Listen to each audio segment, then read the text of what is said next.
All right, folks, it's Bass Action back in action here. In this video, we're going to go through some basics of geometry. We're going to talk about rounding, triangle inequality, Pythagorean theorem and its converse, and we're also going to prove our special right triangle formulas. So let's jump it in right up here at the top. If a problem is telling you to use exact answers, that means that you should not, under any circumstances, use any decimals anywhere in your work or your final answer. Also, mathematicians don't use any mixed numbers for any type of computation. So you really want to break any habit that you have of using those types of mixed numbers because they're not helpful in our math work. Then we want to talk about rounding. You will lose points for not rounding correctly, so you want to be very careful that you understand how to round. This is different than your science classes where we talk about significant figures. This is just pure rounding. So, for example, if we want to round to tenths, our number given here, tenths would be the first decimal place, so we look to the second decimal place. If that is a 5 or more, then we bump our tenths up by 1. So it is. The tenths go up by 1, which means 9 becomes 0, and that makes our 1 become a 2. So this would become a 2, but you don't leave it as a 2. You always include the number of digits that it's asking you to round to, even if that becomes a 0. So if we're rounding to hundredths, now we're going to go to the second decimal place. We're going to look to the third. If it's a 5 or more, we're going to bump it. It is. So this will become 1.96. On our next problem, if we want to round to tenths, we look to the hundredths. This is a 5 or more, so we're going to bump that to a 5. If we want to round to hundredths, we go to the hundredths. We go to the thousandths. It's not 5 or more, so we do not change our number, so it's going to stay 1.46. On the next, if I want to round the 5 to a tenths, I look to the 9. It's a 5 or more, so I bump the 5 to a 6. If I want to go to hundredths, I'm going to go to the hundredths, then I'm going to look at the thousandths. If it's 5 or more, it is. I'm going to bump the 9 up. It's going to become a 0, which is going to make the 5 become a 6. So this is going to become a 1.6, but again, we don't stop here. We're going to include that 0 to indicate that we did in fact round to hundredths. Next, we're going to look at triangle inequality and the converse Pythagorean theorem. Before I get too far in this, make sure that your sheet has a 4 here on this part D.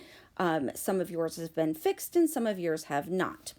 All right, on the triangle inequality, it says that in any triangle, the sum of any two sides will be bigger than the third.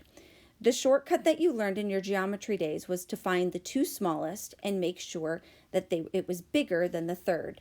So we're going to scan down these 4 examples here, and we're going to find one where the sum of the two smallest is not bigger than our third. Our 2 plus 5 is more. 5 plus 11 equals 16. There it is. We found it. 5 plus 11 is going to be 16. Since 16 equals 16, this will actually not be a triangle. That means that all the other questions that we're going to do on these 3 problems, the remaining 3, this question will just be ignored because it doesn't apply. The next thing that we're going to look at is the Pythagorean theorem and its converse. Now, we all know the Pythagorean theorem well, but the converse allows us to determine the type of triangle, right, obtuse, or acute that we have. Now, it does assume that you already have checked that it is a triangle. That's why we eliminated this one first. To do the Pythagorean theorem's converse, what we want to do is we want to focus on the longest side first. So we're going to find that longest side and we're going to call it C. So let's go through our remaining 3 examples and find our longest side. So on part A, our longest side is 6. We're going to square that 6 and we're going to get a 36. Down here, we know that square root of 5 is not going to be our longest side because square root of 5 is more than 2, but less than 3. So that means that 3 is our longest side here. So we're going to go ahead, we're going to square that one, and we'll get 9. And on our last one, our longest side is going to be 6 again. So 6 squared is 36. Now the next thing that the Pythagorean theorem converse tells us to do is to find the sum of the squares of the remaining two sides. So we're going to square those. So I'm on the part A, I'm going to have a 4 plus a 25, and that's going to give me 29. Now I'm going to compare these.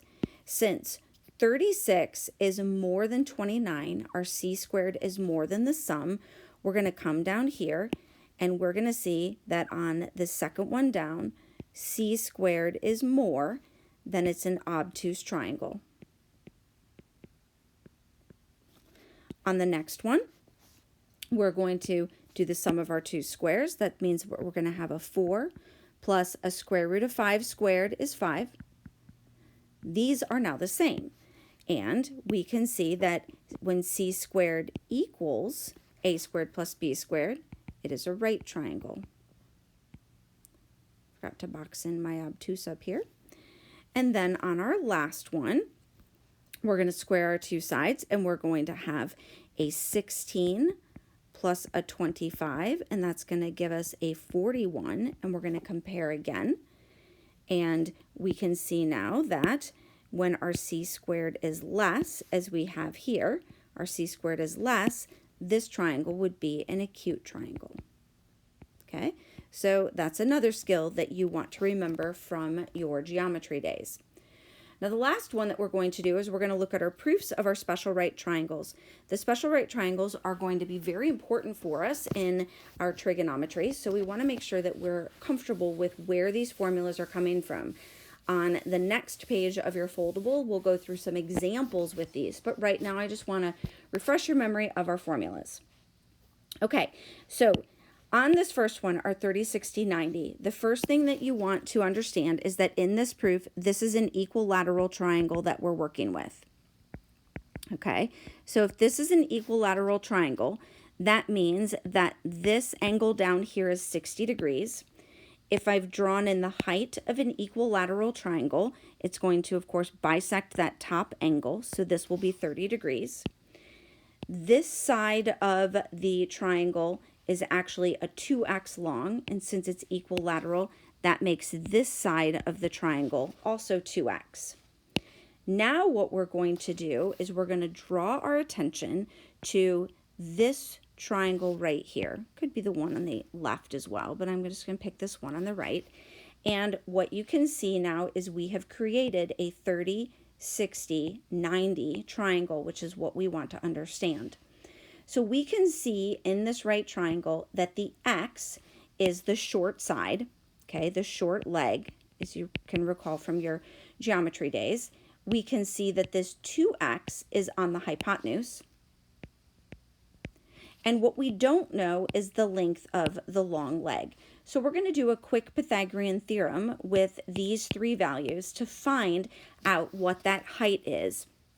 And here's what that's going to look like. So we're going to have our 2x quantity squared, that's our c squared. Then we'll have an a squared plus an x squared, and we're going to solve for that a squared. So we're going to have a 4x squared, an a squared plus an x squared. Subtract it over, we're going to get a 3x squared equals an a squared. Square root of each side, and we can now see that this is going to simplify to, our a is now going to become a square root of 3 times an x, or x square root of 3, depending how you want to write it. Now, the way that I often have students remember this, we've got our square root of 3, we have our 2, and we have an implied 1 in front. So I have my geometry students write it like this. 1, and we're going to slightly rearrange it for how I often do. 2, we're going to put it out here, and then we're going to put a square root of 3. So we're really counting 1, 2, 3, but putting it a little out of order. So 1, 2, square root of 3. The nice thing about this particular order then is that the 1 is going to represent our short leg, our square root of 3 will be the long leg, and our 2 is going to be our hypotenuse. So now we've written them in a nice numerical order from smallest to biggest. Okay, the next one that we're going to do, and again, we're going to do some examples of this on the inside. The next one we're going to look at is the 45, 45, 90 triangles. So what we've got happening here is a square. Okay, so we're going to use our square to develop this formula. And if this was a square, you can see that the two sides of the square are the same. All of these would have been right angles. So when we draw in this diagonal, this is going to give us 45 degrees and 45 degrees. Just like before, I'm going to draw my attention to just a triangle. So here's my 36 or my 45, 45, 90 triangle. And what this is going to allow me to see is that my legs are clearly the same, but I want to find an expression for the hypotenuse of this, or the diagonal of the square. We're going to solve for d. So now we're going to have our d squared, that's the hypotenuse squared, equals our x squared plus an x squared. That's going to give us a d squared equals 2x squared. Square root of each side, because we're solving for d. That's going to allow us to now see that the expression for d, or the hypotenuse of a 45, 45, 90 triangle, is a square root of 2 times an x.